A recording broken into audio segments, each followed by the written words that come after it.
How can you say there's only one true faith? Isn't it so much more tolerant and nice to agree that all the major religions of the world basically teach the same thing and are equally valid?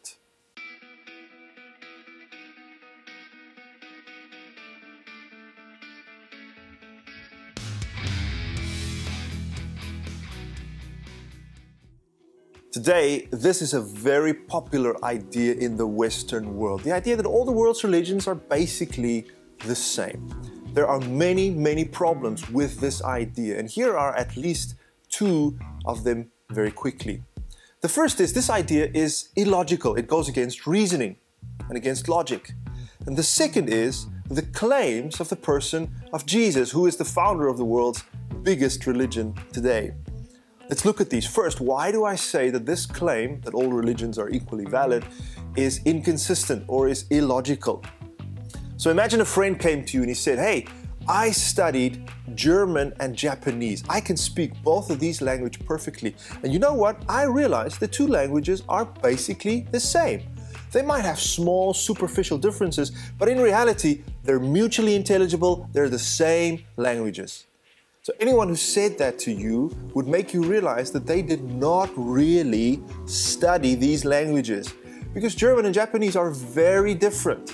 There might be some superficial similarities between them, some words maybe that are bothered, but at foundational level, they are fundamentally different. And anyone who claims otherwise is being illogical. The same is true with the world's religions. The different major religions of the world claim very different things about the nature of God, the nature of humanity, and of spirituality. Here's just one example that has to do with the person of Jesus.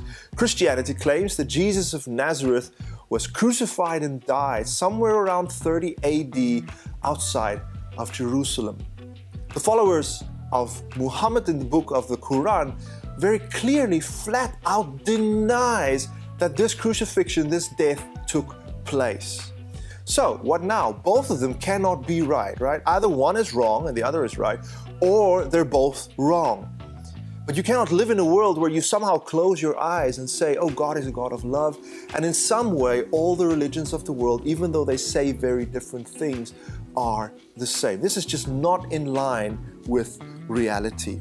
Eventually, we need to ask this question. We need to say, which affirmations about God, human nature, and spiritual reality are true and which are false? And then we have to base our lives on the answer to this question. The second reason that this idea that religions are equally valid is problematic is because some of the things that Jesus himself said about himself. He often made very exclusive claims about who he was. He never claimed to just be a teacher, to just be a prophet. Very famously or infamously, in John 14, verse 6, he says, "I am the way, the truth, and the life. Nobody comes to the Father, to God, except through me." So you can look at a phrase like that where Jesus makes this exclusive claim, and you can say, okay, maybe he's a liar, maybe he's just deceiving people. And the last 2 millennia, Christianity has been built on the words of a liar. That's a possibility. You can also say maybe he was a lunatic, maybe he was a crazy person who was just starting a cult and didn't know about himself. Or your third option is to say he is then maybe who he said he was. He is Lord. He is God incarnate. The one option that is not available is to simply say Jesus was a prophet. He was just a moral teacher, the way that Islam views him, or many other people of other religions such as Buddhism or Hinduism might view Jesus. He made different claims about himself.